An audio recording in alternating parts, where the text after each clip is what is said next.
الحمد لله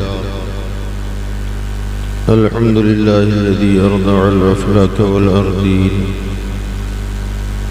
من كان نبيا وآدم بين الماء والطين والصلاة والسلام على سيد المرسلين وعلى آله الطيبين الطاهرين أما بعد أعوذ بالله من الشيطان الرجيم بسم الله الرحمن الرحيم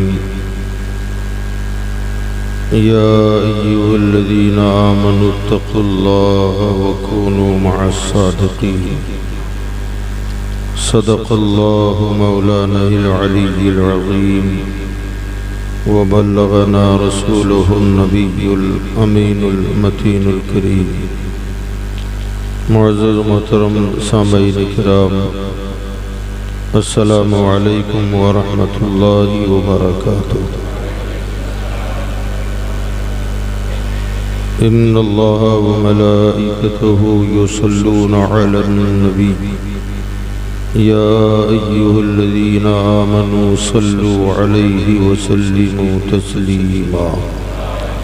اللهم صل على سيدنا ونبينا ومولانا محمد وعلى آل سيدنا ومولانا محمد وآله وأصحابه وبارك وسلم صلاة وسلاما عليك يا رسول الله صلى الله تعالى عليه وسلم۔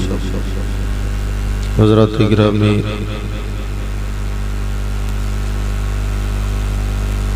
گزشتہ کل بھی اسی آیت کریمہ کے تحت کچھ باتیں آپ کے گوش گزار کرنے کی میں سعادت حاصل کر چکا۔ آج بھی اسی آیت کو ہم نے اپنا عنوان سخن بنایا ہے۔ اللہ تعالی مجھے حق کہنے اور آپ کو حق سننے کی توفیق عطا فرمائے، اور ہم سب کو اللہ تعالی حق باتوں پر عمل کرنے کی توفیق عطا فرمائے۔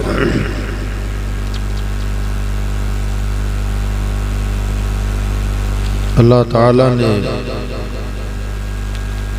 انسانوں کے ایک مخصوص طبقے کو خطاب فرمایا اور انہیں دو کاموں کا حکم دیا۔ خطاب فرمایا ایمان والوں سے، اور جو دو کام کرنے کا حکم دیا، ایک ہے اللہ سے ڈرنا اور دوسرا ہے ولیوں کی سنگت اور صحبت اختیار کرنا۔ تو گزشتہ کل بھی ہم نے بتایا تھا کہ ایمان ماننے کو کہتے ہیں، اور ایمان والے کا مطلب ہوا ماننے والے، جنہوں نے اللہ رسول کو مانا وہ ایمان والے کہلاتے ہیں۔ اور پھر ماننے کی بھی ایک اپنی شان ہوتی ہے۔ ایک تو زبانی طور پر کہہ دیا کہ ہاں میں مانتا ہوں، اور ایک ہے ماننے کی طرح ماننا، جیسے ماننے کا حکم ہے ایسے مانا جائے۔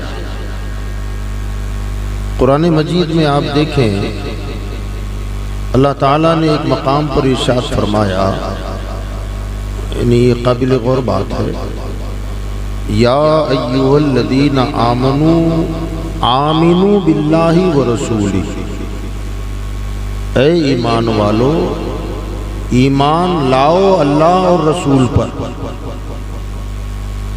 یہ بات بہت قابل غور ہے اگر غور کیا جائے۔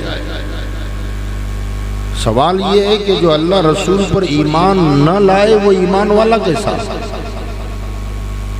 اور جو ایمان لا چکا پھر اس سے یہ کہا جائے کہ ایمان لاؤ، کیا مطلب ہے اس کا؟ ایک اور جگہ پر اللہ نے ارشاد فرمایا یا ایھا الذین آمنوا ادخلوا فی السلم کافہ، اے ایمان والو اسلام میں داخل ہو جاؤ۔ تو وہ جو ایمان والا نہیں ہوگا وہ اسلام میں نہیں ہوگا، اور جو اسلام میں ہے وہی تو ایمان والا ہے۔ مگر دونوں جگہ بات اللہ تعالیٰ جس انداز سے کلام فرما رہا ہے وہ بات بہت قابل غور ہے۔ تو بات وہی ہے، ایک تو ہے کہ زبانی طور پر کہہ دینا کہ میں مانتا ہوں، اور ایک ہے کہ ماننے کی طرح مانا جائے۔ تو جو صرف زبانی طور پر کہتے ہیں کہ ہم اللہ رسول کے ماننے والے ہیں، ان سے اللہ فرما رہا ہے کہ تمہارا دعویٰ ہے نا کہ تم ایمان والے ہو، تو میں تم سے کہتا ہوں اے ایمان والو اللہ رسول پر ایمان لاؤ۔ مولا ہم نے تو کلمہ پڑھا، تجھے مانتے ہیں، تیرے رسول کو مانتے ہیں۔ تو فرمایا تمہوں نے صرف زبانی دعویٰ کیا ہے، اگر ماننا ہے تو میرے نبی کو ایسے مانو جیسے ابو بکر مانے، ماننا ہے تو ایسے مانو جیسے عمر فاروق اعظم مانے، عثمان غنی مولا علی مانے، صہیب رومی اور بلال حبشی مانے، ابو ذر غفاری جیسے مانے، ایسا تم مانو، تب تو ہوگا۔ ورنہ زبانی کہہ دینا کہ ہاں ہم مانے، تو یاد رکھیے گا ماننے کی جو شان ہے، کچھ چیزوں نے کچھ چیزوں کو مانا ہے۔ شمع کو پروانوں نے مانا، پھول کو بلبل نے مانا ہے۔ پوری دنیا کی طاقت لگا دو پروانہ شمع سے جدا نہیں ہو سکتا۔ کوئی پھول کی محبت بلبل سے چھڑا دے، چھڑا سکتا ہے؟ تو اللہ فرماتا ہے کہ میرے رسول صلی اللہ علیہ وسلم کو ایسے مانو جیسے انہیں ماننے کا حق ہے۔ صحابہ نے مان کے دکھایا۔ ڈاکٹر اقبال نے ایک بات کہی تھی، مانا کہ دل کے ساتھ رہے پاسبان عقل، مانا کہ دل کے پاس رہے پاسبان عقل، لیکن کبھی کبھی اسے تنہا بھی چھوڑ دے۔ گہرائی کا شعر ہے۔ عقل کا پاسبان جو ہوتا ہے، جہاں عقل کے گھوڑے دوڑتے ہیں، وہ ہے تو دل کے پاس ہی۔ دنیا کے سارے معاملات میں اپنے عقل کو استعمال کر کے کام کرو، لیکن جب رسول اللہ کا دربار آ جائے نا تو فرماتے ہیں پھر عقل کو چھوڑ دے، عقل کو چھوڑ دے۔ وہاں عشق کا گھوڑا دوڑتا ہے، وہاں عقل کے گھوڑے نہیں دوڑائے جاتے، وہاں عشق اور محبت کے گھوڑے دوڑتے ہیں۔ فرمایا مانا کہ دل کے پاس رہے پاسبان عقل، لیکن کبھی کبھی اسے تنہا چھوڑ دے۔ وہ وہاں کچھ کام کی نہیں ہے، وہاں تو عشق کام آتا ہے، محبت کام آتی ہے۔ اور یہ جو عشق و محبت ہے نا، یاد رکھیے گا صحابہ کرام نے، آپ جانتے ہیں میں خالی اشارہ کر رہا ہوں، ایک نیا گوشہ آپ کے ذہن میں آ جائے، لیکن کبھی کبھی اسے تنہا بھی چھوڑ دے۔ آپ جانتے ہیں کہ قرآن مجید فرقان حمید میں اللہ تعالیٰ نے ارشاد فرمایا فَانْكِحُوا مَا طَابَ لَكُم مِّنَ النِّسَاءِ مَثْنَىٰ وَثُلَاثَ وَرُبَاعَ، نکاح کرو ان عورتوں سے جو تمہیں پسند آئیں، ایک،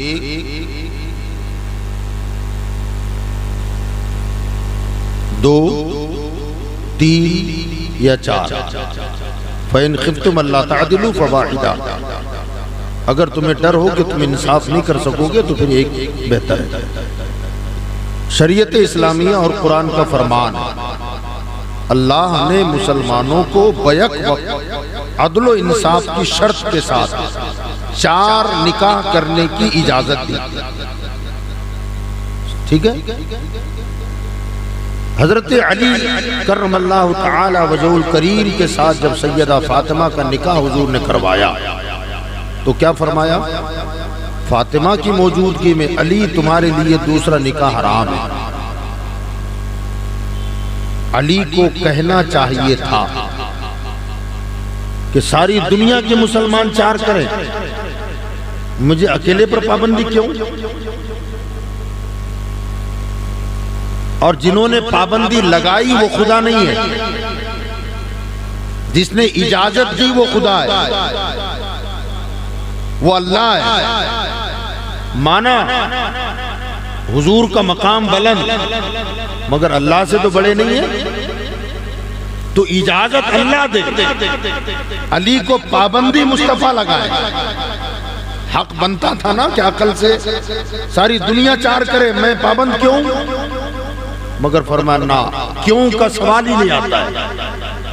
عقل کہہ رہی ہے کہ خدا اجازت دے رہا ہے، مصطفیٰ منع کر رہا ہے، اور محبت کہہ رہی ہے کہ نہ، بخدا خدا کا یہی ہے در۔ عشق بول رہا ہے کہ بخدا خدا کا یہی ہے در، نہیں اور کوئی مفر مقر، جو وہاں سے ہو یہیں آ کے ہو، جو یہاں نہیں تو وہاں نہیں۔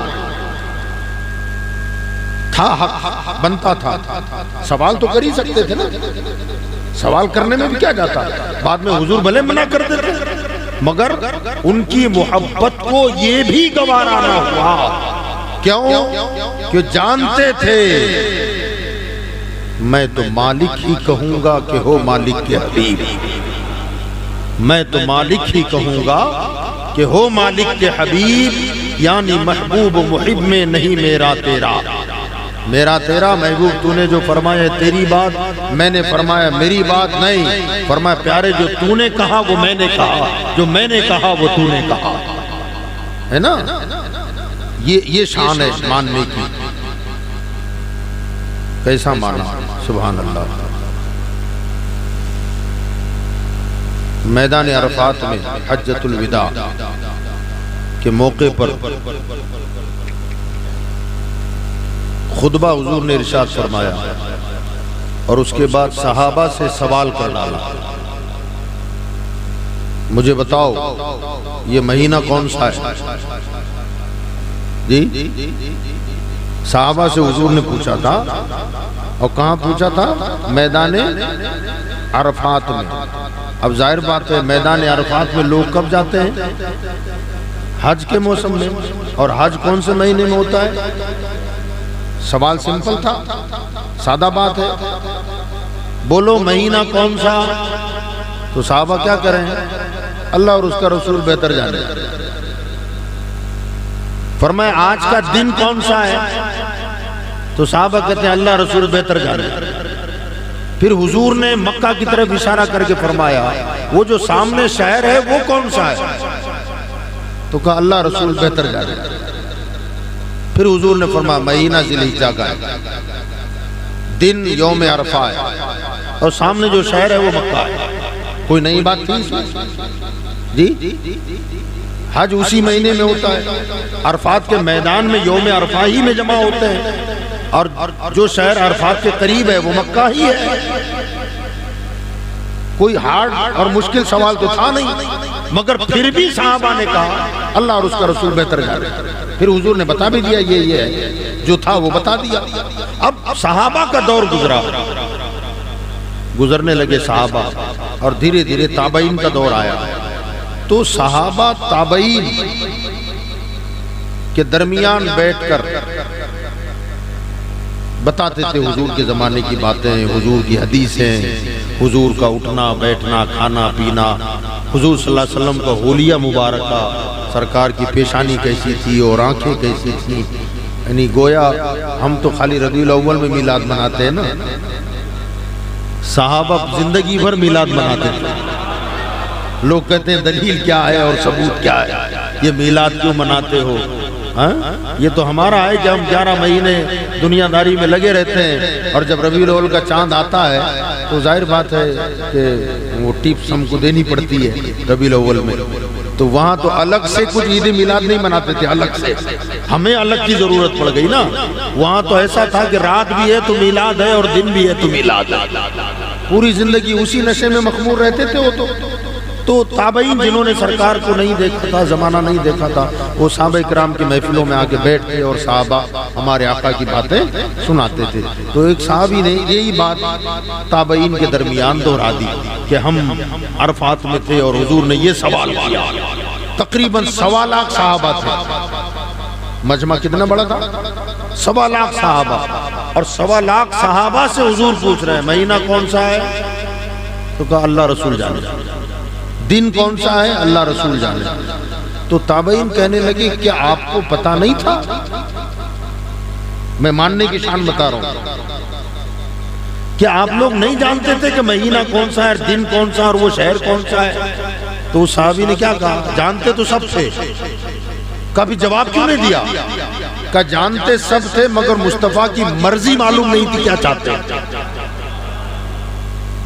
حضور کی مرضی کیا ہے یہ پتا نہیں تھا۔ اگر اس دن حضور ذی الحجہ، ہم جواب دیتے کہ ذی الحجہ ہے، اور حضور کہہ دیتے کہ نہ یہ محرم ہے، تو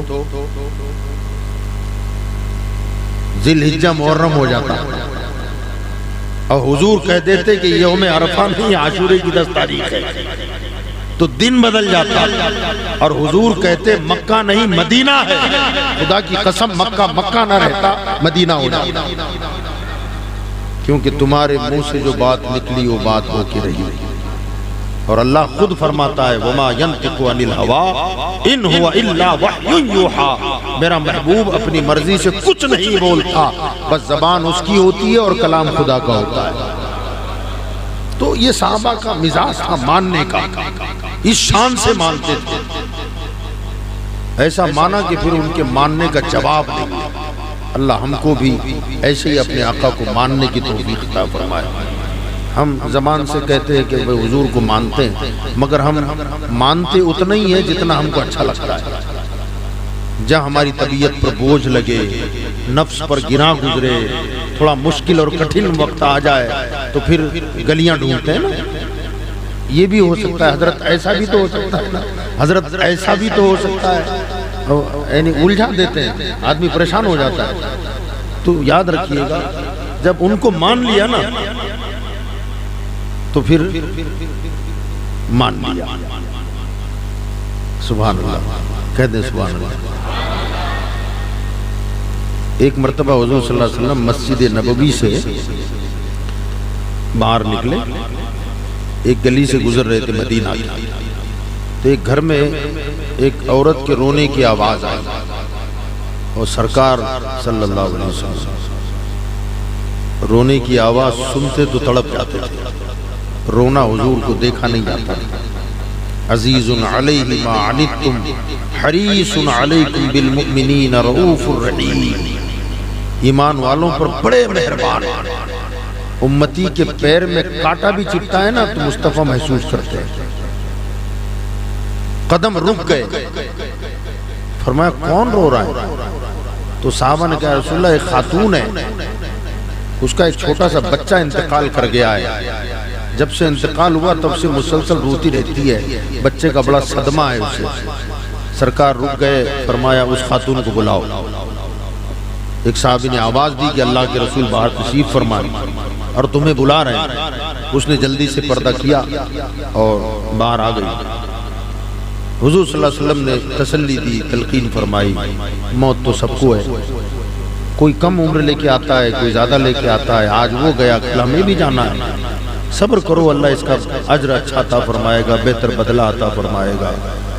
تلقین کرنے لگے تو خاتون کہنے لگی یا رسول اللہ صبر تو کر لوں گی، مگر میرا بیٹا اتنا لاڈلا تھا کہ جب تک وہ رات کو میرے گلے میں ہاتھ نہیں ڈالتا تھا نا اسے نیند ہی نہیں آتی تھی، میرے گردن میں ہاتھ ڈالتا تھا تب وہ سو پاتا تھا۔ اب وہ بات مجھے ستا رہی کہ اب وہ کس حال میں ہوگا، اب کیسا ہوگا۔ حضور کا دریائے کرم جوش میں آیا اور سرکار نے انگلی کا اشارہ کر دیا اوپر اور فرمایا دیکھ تیرا بیٹا جنت میں ٹہل رہا ہے، دیکھ تیرا بیٹا جنت میں ٹہل رہا ہے، دیکھ تیرا بچہ جنت میں کھیل رہا ہے۔ اب وہ عورت کی بھی شان دیکھیں آپ، روایت میں آیا ہے کہ وہ عورت زمین کی طرف گھور رہی ہے اور کہتی ہاں یا رسول اللہ وہ جنت میں ہے اب میں نہیں روؤں گی، ہاں آقا وہ جنت میں ہے اب نہیں روؤں گی، ہاں آقا وہ جنت میں اب نہیں روؤں گی۔ حضور یہ فرما کے آگے نکل گئے، صحابہ وہیں تھے۔ صحابہ کہنے لگے نیچے کیا دیکھ رہی ہے؟ حضور اوپر دکھا رہے تھے، اوپر دیکھ لیتی تو بچہ بھی نظر آتا اور جیتے جی جنت کا نظارہ بھی ہو جاتا، زمین سے جنت نظر آ جاتی۔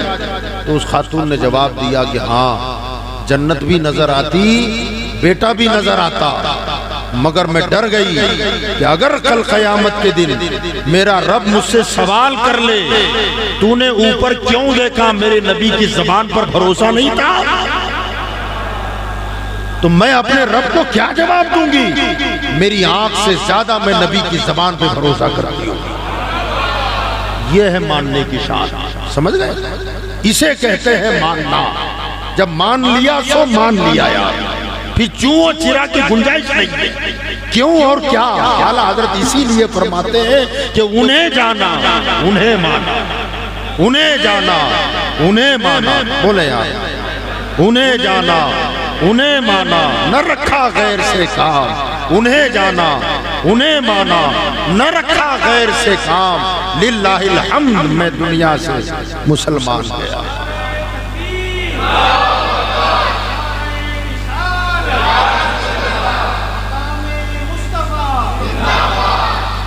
یہ ہے ماننا۔ آپ دیکھیں اللہ سب کو مدینہ لے جائے۔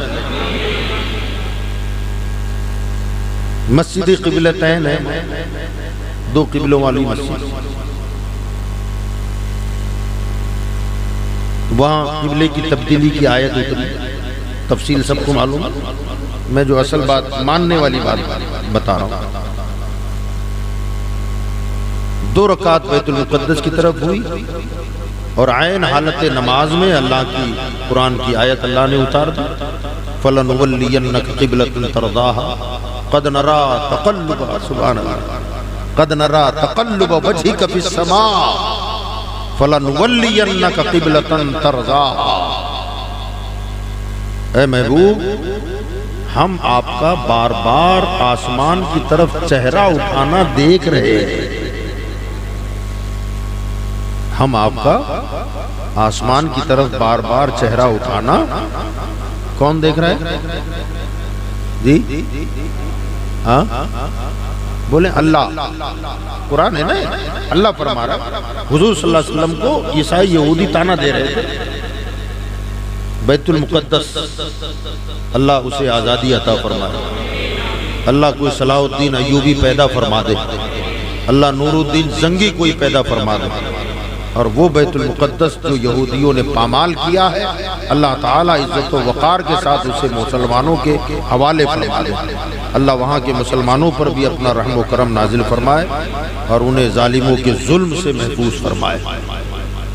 وہ بیت المقدس جو پہلے قبلہ اول تھا، یہود و نصارہ، یہودی اور عیسائی آپس میں چیمگوئیاں کرتے تھے، دیکھو وہی پرانا قبلہ نیا قبلہ کیوں نہیں بنا لیتے، کلمہ نیا، قرآن نیا، کتاب نہیں، شریعت نہیں، قانون نیا، اور قبلہ تو وہی ہے پرانا حضرت سلیمان علیہ السلام والا۔ تو حضور صلی اللہ علیہ وسلم کو یہ تانا ذرا گراں گزرا، تو عین حالت نماز میں آپ کو خیال آ رہا تھا کہ کاش ہمارا قبلہ تبدیل کر دیا جائے، قبلہ بدل دیا جائے۔ اسی سوچ میں آپ نماز میں اوپر دیکھ رہے ہیں تو اللہ فرما رہا ہے قد نرا تقلب وجہک فی السماء، اے محبوب آپ کا چہرہ آسمان کی طرف اٹھانا ہم دیکھ رہے ہیں۔ تو میں اب آپ سے پوچھ رہا ہوں کون دیکھ رہا ہے اور کیا دیکھ رہا ہے؟ غور کیا آپ نے اس پر؟ وہ تو ذرہ ذرہ دیکھتا ہے، کائنات کا کون سا ذرہ ہے جو نگاہ قدرت سے چھپا ہو، مگر خاص طور سے کہتا ہے پیارے تیرا چہرہ دیکھ رہا ہوں۔ وہ کیسا چہرہ ہوگا جسے خدا دیکھ رہا ہے؟ وہ کیسا چہرہ ہوگا جسے اللہ بھی دیکھ رہا ہے اور خالی دیکھ کر خاموش نہیں ہے، قرآن میں آیت اتار رہا ہے۔ وہ چہرہ جسے خدا دیکھے اللہ اللہ وہ بچپنے کی فبن اس خدا بھاتی صورت پہ لاکھوں سلام. ہے کیا فرمایا اعلیٰ حضرت نے یار, کمال کر دیا اعلیٰ حضرت نے. اللہ اللہ وہ بچپنے کی فبن اس خدا بھاتی صورت پہ جسے اللہ, جو اللہ کو بھائی وہ مصطفیٰ کی صورت ہے, جو اللہ کو بھی بھا گئی وہ مصطفیٰ کی صورت ہے. تو بہرحال فرمایا کہ ہم آپ کا آسمان کی طرف چہرہ اٹھانا دیکھ رہے ہیں اور ان قریب ہم تمہیں پھیر دیں گے اس قبلے کی طرف جس میں تمہاری مرضی ہو. تو حضور عین حالت نماز میں گھوم گئے اور کعبے کی طرف اپنا رخ کر لیا. جماعت سے نماز ہو رہی ہے, ماننے کی شان دیکھیں صحابہ کی, جماعت سے نماز ہو رہی ہے اور عین حالت نماز میں آپ دیکھیں یہ کعبہ شریف ہے, تھوڑا سا آپ 45 ڈگری کے قریب گھومیں گے, 45 یا 50 ڈگری تو مدینہ شریف ہوگا, اور تھوڑا گھومیں گے تو بغداد معلیٰ آئے گا, اور تھوڑا گھومیں گے تو بیت المقدس ہے. یعنی اتنا درجہ گھومنے کے بعد بیت المقدس ہوگا. اب ظاہر بات جب ادھر ہے بیت المقدس ہے نا, مدینہ, بغداد اور بیت المقدس, تھوڑا گھومنا ہے تو صفیں کیسی لگی ہوگی, امام صاحب ادھر اور صفیں ایسی. عین حالت نماز میں قبلہ بدلا تو رخ بیت المقدس سے کعبہ معظمہ کی طرف ہوا تو کتنا گھومنا پڑا. اب ظاہر بات ہے خالی حضور نہیں گھومے, جیسے حضور گھومے تو صفیں گھوم گئی, صفیں گھومی. اگر ہم جیسے ہی ماننا ہوتا نا ان کا تو لقمے دیتے. یہ کیا ہو گیا, یہ کیا ہو گیا. اور نماز کے بعد جو ہنگامہ ہوتا وہ الگ, کہ یار یہ کیا کہ نماز میں ایسی حرکت کر دی آپ نے, نماز میں ایسی حرکت کر دی. مگر مانا تھا نبی کو انہوں نے نبی مانا تھا, حالانکہ وہ جانتے تھے کہ قبلہ ادھر ہے, مگر عین حالت نماز میں حضور گھومے, پورے مقتدی گھوم گئے. نماز ہو گئی, سرکار نے دیکھا کہ صفیں بھی پیچھے گھومی ہوگی, حالانکہ ان کو پلٹ کے دیکھنے کی ضرورت, حضور کو پلٹ کے دیکھنے کی ضرورت نہیں تھی. آقا فرماتے ہیں جیسے میں آگے دیکھتا ہوں ایسے میں پیچھے بھی دیکھا کرتا ہوں, اور خالی آگے اور پیچھے کی بات نہیں ہے. فرمایا لا خشوعکم ولا خضوعکم, تمہارا خشوع اور خضوع بھی میں دیکھ لیتا ہوں. تمہارا دل نماز میں لگ رہا ہے کہ نہیں لگ رہا ہے, آقا فرماتے ہیں میں وہ بھی دیکھتا ہوں. سبحان اللہ, یہ شان تھی ہمارے آقا کی. تو بہرحال دیکھا نمازیں پیچھے سب میں پوری کی پوری صفیں گھوم گئی. حضور صلی اللہ علیہ وسلم نے دیکھا, حضرت بلال سے پوچھا ادھر کیوں گھومے, تو کہنے لگے یا رسول اللہ حضرت علی گھومے, میرے بغل میں تھے تو میں بھی گھوم گیا. حضرت علی سے پوچھا علی تم کیوں گھومے, تو کہا عمر گھومے میں بھی گھوما. کہا عمر تم کیوں گھومے, کہا عثمان کو میں نے دیکھا گھومے تو میں بھی گھوم گیا. کہا عثمان تم کیوں گھومے, کہا میں نے ابو بکر کو دیکھا گھومے تو میں بھی گھوم گیا. آقا نے سیدنا ابو بکر صدیق سے پوچھا ابو بکر تم کیوں گھومے, تو کہا مجھے کیا پتا خدا کدھر ہے, خدا کدھر ہے میں کیا جانوں, میں تو آپ کو جانتا ہوں, اتنا معلوم ہے جدھر مصطفیٰ ہے ادھر خدا ہے. یہ شان ہے ماننے کی, وہ ماننا تھا. اللہ نے ایسے لوگوں سے فرمایا اے ایمان والو یا ایھا الذین آمنو آمنو باللہ ورسولہ, ایمان لاؤ یار جیسے ابو بکر صدیق لائے, ایسے ایمان لاؤ. یقین جانے انہوں نے ماننے کا حق ادا کر دیا. کیا بتاؤں آپ کو کہ ہم کو بھی دعویٰ ہے محبت رسول کا, جتنا ہے اللہ قبول فرما لے, یقیناً جتنا بھی ہے نجات کے لیے کافی ہے. مگر اللہ اس محبت کی شمع کو شعلہ جوالہ بنا دے. کمزور ہیں ہم, کمزور ہیں, اللہ مضبوطی عطا فرمائے. زبان سے کہہ لینا اور چیز ہے اور مان لینا یہ الگ بات ہے. ماننا ماننے کی طرح ہو تو اس کی شان نرالی ہوتی ہے. ہمارا آپ کا صرف زبانی جمع خرچ ہے اور اس سے زیادہ کچھ نہیں. حضرت سیدنا خواجہ حسن بصری رضی اللہ تعالیٰ عنہ جلیل القدر تابعی ہیں, اور حضور صلی اللہ علیہ وسلم کے دور پاک میں پیدا ہو چکے تھے، حضور کے زمانے میں پیدا ہو چکے۔ ان کی جو والدہ ہیں یہ حضرت سیدہ ام سلمہ رضی اللہ تعالیٰ عنہ کی خادمہ تھی، ہماری ماں حضور کی بیوی ام سلمہ ان کے گھر میں کام کاج کرتی تھی۔ اس زمانے میں حضرت سیدنا خواجہ حسن بصری رضی اللہ تعالیٰ عنہ کی ولادت ہو چکی تھی۔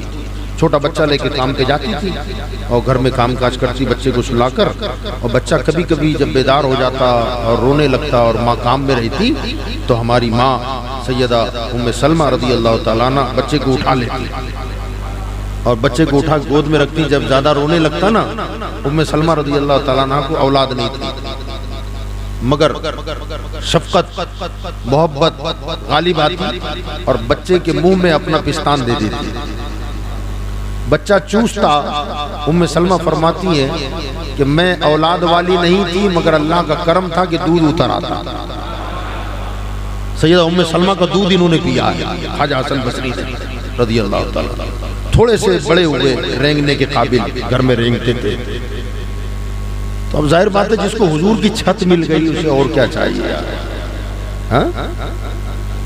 تو حضور رحمت عالم صلی اللہ علیہ وسلم نے جو پانی پینے کا پیالہ تھا سرکار کا، وہ پیالے میں پانی بھرا ہوا تھا، حضور نے کچھ نوش فرمایا اور تھوڑا سا بچا ہوا تھا اسے رکھ دیا، اور سرکار کسی کام سے باہر چلے گئے۔ یہ بچہ رینگتا تھا۔ کچھ دیر کے بعد بچہ رینگتا ہوا وہاں آیا اور وہ بچے نے پانی اٹھا کر کے پی لیا۔ کچھ دیر کے بعد سرکار تشریف لائے، پیالہ خالی تھا، تو آپ نے سیدہ ام سلمہ سے فرمایا، ام سلمہ یہ اس میں پانی تھا وہ کہاں گیا؟ تو سیدہ ام سلمہ رضی اللہ تعالیٰ نے کہا کہ یا رسول اللہ یہ تو حسن پی گیا، حسن پی گیا۔ سرکار نے فرمایا کہ جتنا میرے پیالے سے پانی پیا ہے اللہ نے میرا اتنا ہی علم اسے عطا فرما دیا۔ ذرا سوچے آپ، وہ ذات حضرت خواجہ حسن بصری کی، یہ مرید ہے حضرت سیدنا مولا علی کے، اور خلافت بھی حضرت مولا علی نے عطا فرمائی۔ جو مولا علی کا خلیفہ ہو وہ کیسا ہوگا؟ بہرحال تابعی ہے، سن شعور کو نہیں پہنچے تھے اس لیے صحابی نہیں تھے، بہت کم عمر تھی جب حضور کو انہوں نے دیکھا، نہیں شعور نہیں تھا اس لیے صحابہ میں شمار نہیں ہوتا، لیکن ہزاروں صحابہ سے ملاقات ہے، ہزاروں صحابہ کی شاگردی بھی اختیار کی، دیدار بھی کیا، تو جلیل القدر تابعی ہے، اجلہ تابعین میں ان کا شمار ہوتا ہے۔ جب ان کا دور پاک آیا تو تب تابعین کا دور شروع ہو چکا تھا، حضرت معمر ہو چکے تھے، تابعین کا دور ختم ہو رہا تھا اور تب تابعین کا دور شروع ہو چکا تھا۔ تو تب تابعین جو تھے نا، حالانکہ وہ خیر القرون میں آتا ہے، بہتر زمانوں میں اس کا شمار ہوتا ہے، وہ زمانے کی بات کر رہا ہوں۔ وہ زمانے میں تب تابعین حضرت خواجہ حسن بصری کی محفلوں میں بیٹھتے تھے، کبھی سرکار کی باتیں، حدیثیں اور صحابہ کرام کی باتیں۔ تو ایک دن تب تابعین میں سے کچھ لوگوں نے پوچھا کہ آپ نے صحابہ کو دیکھا ہے؟ تو کہا ہاں۔ تو کہنے لگے کہ ہمیں بتاؤ نا صحابہ کی زندگی کیسی تھی، وہ کیسے تھے؟ تو خواجہ حسن بصری نے جو جملے فرمائے نا، میں وہ بات آپ کو سنانا چاہتا ہوں۔ انہوں نے کہا کہ لوگوں، اگر تم حضور کے صحابہ کو دیکھ لیتے نا تو تم انہیں دیوانہ اور پاگل سمجھتے۔ اگر تم انہیں دیکھتے صحابہ کو تو انہیں دیوانہ اور پاگل سمجھتے۔ اور دوسرا جملہ فرمایا، اگر صحابہ تمہیں دیکھتے تو تمہیں کافر سمجھتے۔ بات بہت قابل ہو رہا ہے۔ کن سے خطاب ہو رہا ہے، کن سے کہہ رہے ہیں؟ تب تابعین سے۔ وہ خیر القرون میں شامل ہوتا ہے، بہترین زمانہ ہے۔ اس زمانے کے مسلمانوں کو اگر صحابہ دیکھتے تو کہتے تمہیں کافر سمجھتے، اور تم انہیں دیکھتے تو پاگل سمجھتے۔ کبھی سوچتا ہوں تو خیال آتا ہے کہ اگر ہمیں دیکھتے تو کیا سمجھتے، کیا ہے ہمارے پاس؟ اللہ تعالیٰ ان لوگوں کی خیرات ہمیں عطا فرما دے، ان کا صدقہ اللہ ہم کو عطا فرما دے۔ ان کے نقش قدم اور ان کے قدموں کی دھول کے ذریعے ہی اللہ ہماری بخشش فرما دے، ورنہ بخشش کا تو کوئی راستہ ہی نہیں ہے ہمارے پاس سوائے ان نسبتوں کے، اور کچھ نہیں ہے ہمارے پاس۔ تو بہرحال بتا یہ رہا تھا کہ انہوں نے مان لیا تھا۔ خواجہ حسن بصری جو فرما رہا ہے کہ وہ دیوانے تھے نا، حضور کی محبت میں پاگل ہو جاتے تھے۔ ہم محبت کا دعویٰ ضرور کرتے ہیں، یقین جانے ہماری محبتوں کی جہاں انتہا ہوتی ہے نا، وہاں سے صحابہ کی محبت کی ابتدا ہوتی ہے۔ ہم جو محبت کرتے ہیں کہ کچھ نہیں ہے یار، خس کی طرح ہے۔ ذرا آپ غور کریں، مشہور حدیث ہے، سب نے سنی ہوگی۔ آپ نے سنا ہوگا جب حضور وضو کے لیے بیٹھتے تھے تو صحابہ کیا کرتے تھے؟ گھیر لیتے تھے۔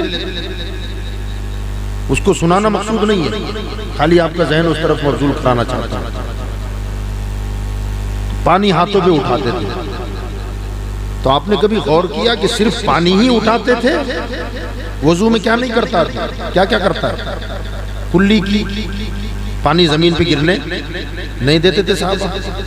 کلی کے بعد تو کیا ناک سے رطوبت نکلتی تھی وہ زمین پہ گرتی تھی؟ ذرا سوچیں آپ، وہ ناک مبارکہ کی ریٹ شریف ہمیں گھن آئے گی، صحابہ تبرک سمجھ کے کھا جاتے تھے اسے۔ اور صرف وہی بات نہیں، حضرت جابر خود فرماتے ہیں، ماں عائشہ صدیقہ بھی فرماتی ہے، میں آگے بتاؤں گا۔ حضرت جابر رضی اللہ تعالیٰ عنہ فرماتے ہیں، ایک مرتبہ میں اپنے آقا کے ساتھ سفر میں تھا۔ ایک ریگستان ہے، تو بڑے میدان سے ہم لوگ گزر رہے تھے۔ حضور صلی اللہ علیہ وسلم کو حاجت بشری لاحق ہوئی، استنجا۔ سرکار رکے اور ادھر ادھر دیکھنے لگے۔ میں نے کہا رسول اللہ کیا بات ہے؟ تو کہا میں استنجا کرنا چاہتا ہوں، فراغت حاصل کرنا چاہتا ہوں، کوئی آڑ نظر نہیں آ رہی، میدانی میدان تھا۔ تو کہا یا رسول اللہ کوئی آڑ تو ہے نہیں۔ فرماتے ہیں کہ ایک درخت تھا، تھوڑے فاصلے پر ایک دوسرا درخت تھا۔ حضور صلی اللہ علیہ وسلم خود چل کے گئے اور اس درخت کی ٹہنی کو پکڑا اور پکڑ کر چل پڑے۔ جیسے حضور چلے تو درخت بھی چلنے لگ گیا۔ فرماتے ہیں ایسے چل رہے تھے سرکار جیسے کوئی بندہ اونٹ کی رسی پکڑ کے چلتا ہے، اور پیچھے درخت ایسے چلنے لگا جیسے اونٹ چل رہا ہے۔ وہ لے کے چلتے چلتے چلتے وہاں لائے جہاں پہلا درخت کھڑا تھا، وہاں چھوڑا تو دونوں درخت ایسے مل گئے، آڑ ہو گئی۔ حضور اس کے پیچھے استنجا شریف کے لیے بیٹھے۔ اب حضرت جابر فرماتے ہیں میں ادھر بیٹھا ہوا تھا اور دل میں اپنے بات کر رہا تھا، اپنے دل میں میں بات کر رہا ہوں۔ کیا بات کر رہے ہیں جانتے ہیں؟ آج موقع ملا ہے، جیسے حضور نکلیں گے فارغ ہو کر میں دوڑ کے جاؤں گا، انشاءاللہ میرے مقدر میں وہ تبرک مل جائے گا۔ ذرا سوچیں آپ، یہ محبت کی انتہا ہے۔ ہماری جہاں انتہا ہوتی ہے وہاں ابتدا ہو رہی ہے۔ فضالات شریفہ کھانے کا سوچ سکتے ہیں ہم؟ وہ کہتے ہیں میں اپنے من میں بات کر رہا ہوں کہ سرکار جیسی فراغت پائیں گے میں دوڑ جاؤں گا، اور ہوا بھی یہی۔ جیسے ہی سرکار نے استنجا فرما کر فراغت حاصل کی اور جیسے ہی باہر نکلے تو حضرت جابر فرماتے میں دوڑ کے چلا گیا۔ میں گیا تو وہاں کچھ نہیں تھا، خالی خوشبو آ رہی تھی، صرف خوشبو مہک رہی ہے۔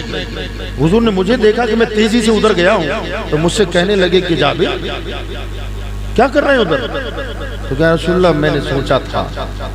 اب ظاہر بات ہے جو سوچا وہ ظاہر کیا۔ تو حضور نے فرمایا کہ نہ جابر، یہ حق تو زمین نے پہلے ہی مانگ لیا ہے، یہ حق کسی کا نہیں ہے، اللہ نے یہ حق صرف زمین کو دیا ہے کہ جب بھی میں استنجا کے لیے بیٹھتا ہوں زمین منہ کھول دیتی ہے اور ہضم کر جاتی ہے۔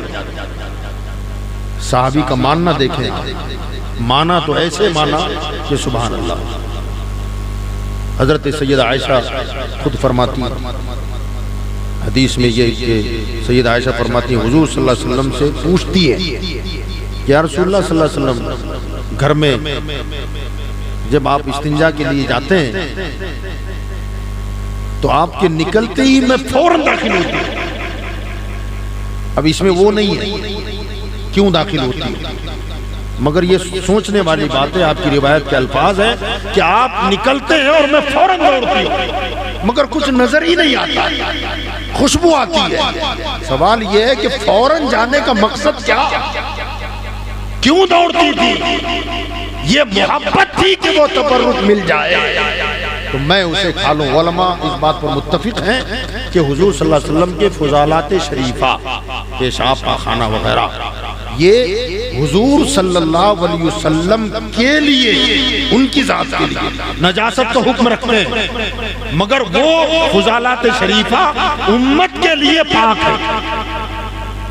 علامہ مفتی شریف الحق صاحب نے بخاری کی شرح میں لکھا ہے، بخاری شریف فرماتے ہیں کہ وہ فضالات شریفہ نبی کے لیے تو نجس ہے، ان کے لیے وضو کرنا پڑے گا، وہ نجاست کہلاتی ہے، مگر امت کے حق میں فرمایا وہ ناپاک نہیں ہے، وہ پاک ہیں، اور وہ صرف پاک ہی نہیں ہے، وہ ہمارے لیے تبرک ہے۔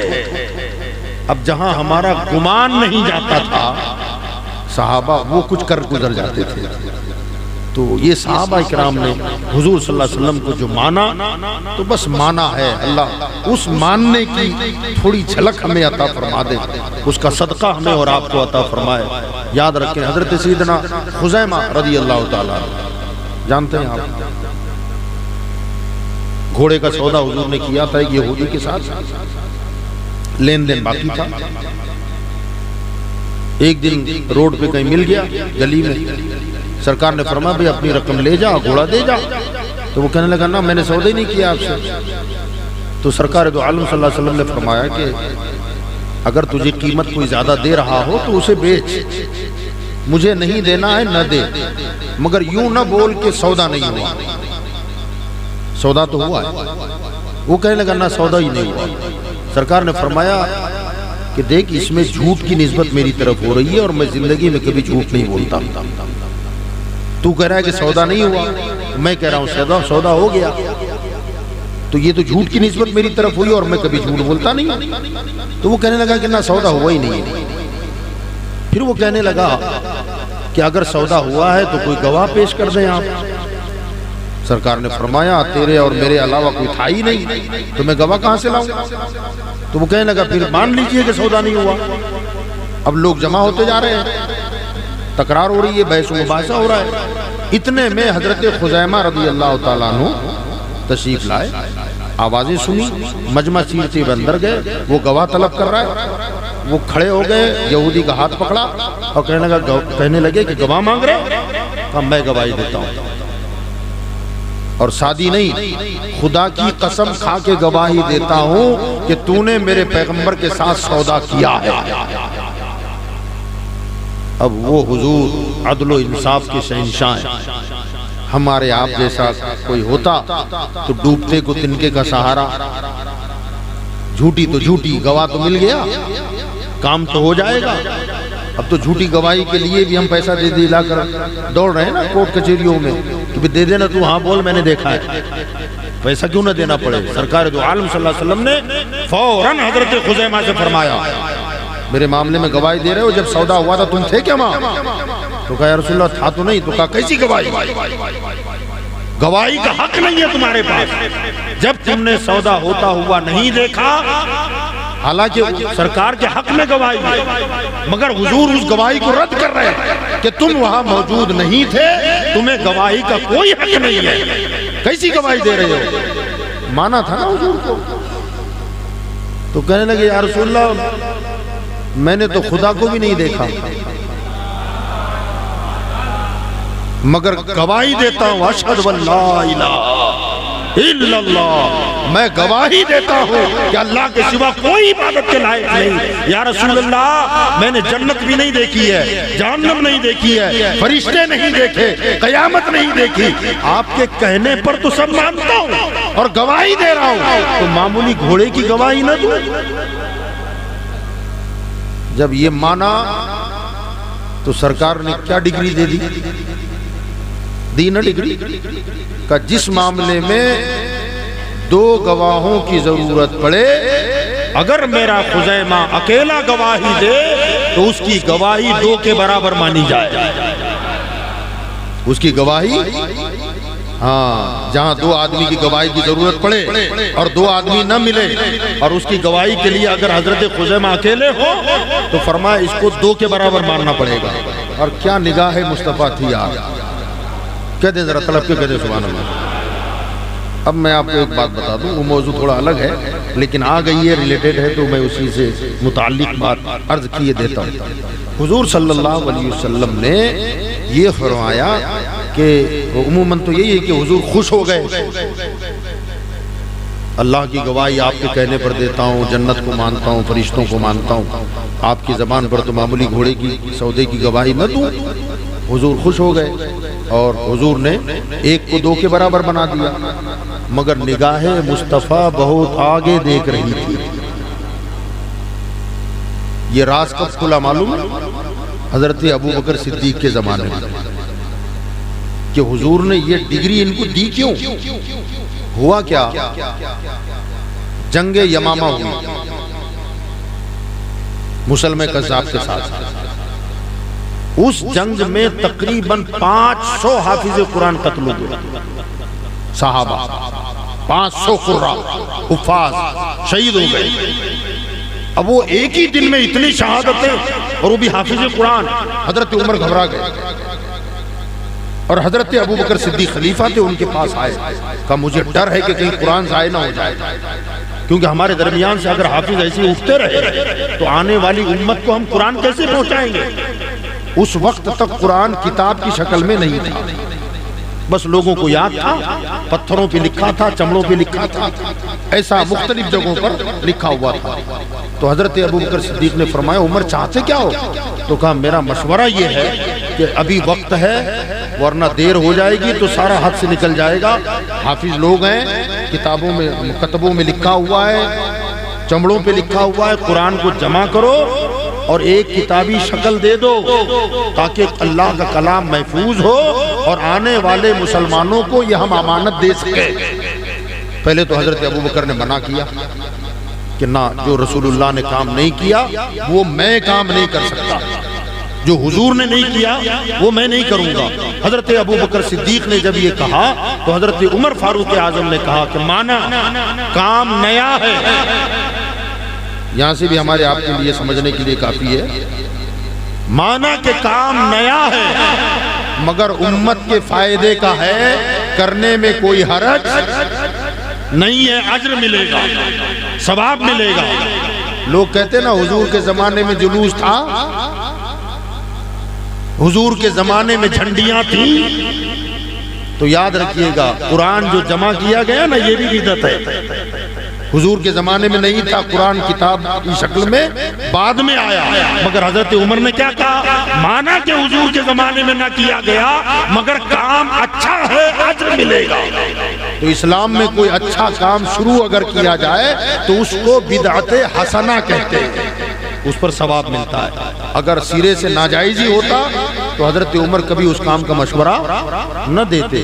بہرحال کافی سمجھانے منانے کے بعد حضرت ابوبکر صدیق راضی ہوئے۔ ایک بات کیا ٹھیک ہے قرآن جمع کر لیتے ہیں، مگر کرے گا کون؟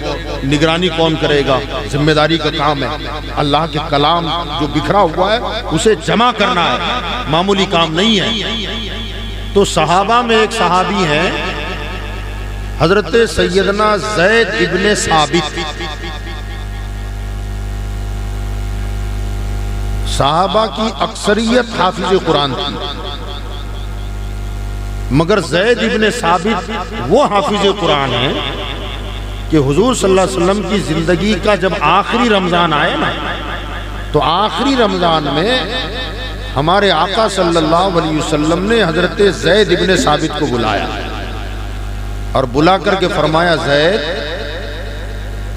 قرآن یاد کر لیا پورا؟ تو انہوں نے کہا ہاں یا رسول اللہ مکمل یاد کر لیا ہے میں نے۔ سرکار نے فرمایا مجھے سناؤ۔ یہ تنہا صحابی ہیں حضرت زید جن کا مکمل قرآن حضور نے سنا، ان کا سنا اور پھر کہنے لگے اب میرا سن۔ پھر حضور نے خود مکمل 30 پارہ انہیں سنایا۔ اب ہوا یہ اس زمانے میں، مگر اس کے پیچھے بھی کچھ مقصد تھا۔ ابو بکر صدیق کہنے لگے کہ یار یہ ذمہ داری کون سنبھالے گا؟ حضور کی حدیثیں بھی لکھی ہیں، قرآن کی آیتیں بھی ہیں، اور دونوں عربی ہیں، اور اس کو حدیث سے الگ کرنا یہ کوئی آسان کام نہیں ہے، کرے گا کون؟ حضرت عمر نے کہا کہ ہمارے صحابہ کی جماعت میں ایک ڈگری والا حافظ ہے، سند والا حافظ ہے۔ کہا کون؟ کہا زید بن ثابت۔ یہ وہ ہیں جنہوں نے حضور سے قرآن سنا ہے اور اپنا حضور کو سنایا ہے، کہ ان کو اس کا انچارج بناتے ہیں۔ انہوں نے کہا ہاں یہ بات ٹھیک ہے، بلاؤ زید۔ حضرت زید بن ثابت کو بلایا گیا، اور یہ ذمہ داری حضرت ابو بکر صدیق نے اور حضرت عمر نے حضرت زید بن ثابت کے حوالے فرمائے۔ حضرت زید فرماتے ہیں کہ خدا کی قسم اگر حضرت ابو بکر مجھے پہاڑ کو دھکا دینے کا حکم دیتے نا کہ پہاڑ ہٹاؤ، وہ میرے لیے آسان تھا، قرآن کو جمع کرنا میرے لیے اس سے بھی زیادہ مشکل تھا، مگر حکم تھا اور امت کا بھلا تھا، اس لیے میں نے تیاری کر لی۔ میں نے کہا میں تیار ہوں، یہ کام کروں گا۔ اب شرط رکھی حضرت ابو بکر صدیق نے۔ وہ شرط کیا رکھی؟ کسی کے گھر میں ایک سورت ہے، کسی کے گھر میں 2 سورتیں ہیں، کسی کے گھر میں 10 آیتیں ہیں، کسی کے گھر میں 50 آیتیں ہیں، مگر چمڑوں پر اور پتھروں پر لکھی ہوئی تھی۔ جب تک کوئی سورت یا کوئی آیت 2 گھر سے نہ ملے تب تک اسے قرآن میں نہیں رکھنا، کم سے کم 2 مکان سے وہ آیت یا سورت نکلے۔ اگر ایک ہی گھر سے کوئی سورت نکل آئی اور دوسرے گھر میں کہیں نہ ملی تو پھر اسے قرآن میں ہم شامل نہیں کریں گے۔ انہوں نے کہا ٹھیک ہے، اور جتنا جمع ہوگا پھر تم اپنی یادداشت جو تم نے حضور کو سنایا ہے اس کے مطابق اسے ملا کے دیکھنا، اگر مل گئی تو پھر قرآن میں اسے لکھتے چلے جانا۔ اب کاتب وہی جو تھے کتابت کرنے والے وہ الگ، زید بن ثابت کا کام تھا، باقاعدہ اعلان ہو گیا مدینہ میں، جہاں جن کے ہاں قرآن شریف کے جو بھی نسخہ ہے، جتنی آیتیں ہیں وہ جلدی جمع کرا دیں۔ ہر گھر والے آتے تھے اور کہتے تھے میرے گھر میں ہے، یہاں ہے، تو وہ سارا قرآن جمع ہونے لگا۔ ہوتے ہوتے ہوتے ہوتے پورا قرآن جمع ہو گیا۔ حضرت ابو بکر صدیق نے اس کی جانکاری لی کہ زید کہاں تک پہنچا کام؟ تو کہا حضور تقریباً پورا ہو گیا، 2 آیتیں ہیں جو میرے حافظے میں ہیں، مگر کسی کے گھر سے وہ 2 آیتیں آئی نہیں۔ تو تمہیں پکا یاد ہے؟ تو کہا بالکل پکا، مضبوط یاد ہے کہ قرآن کی 2 آیتیں ہمارے پاس جمع نہیں ہوئی اور مجھے یاد ہے وہ۔ کہا پھر اعلان کرو، ڈھونڈو، تلاش کرو، کہیں ہے قرآن کی 2 آیتیں؟ تلاش کرتے کرتے کرتے کرتے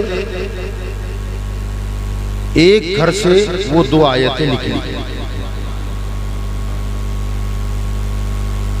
مگر مشکل اب یہ کھڑی ہوگی کہ شرط یہ تھی کہ جب تک 2 گھر سے وہ آیت نہ ملے تب تک قرآن میں شامل نہیں کرنا ہے۔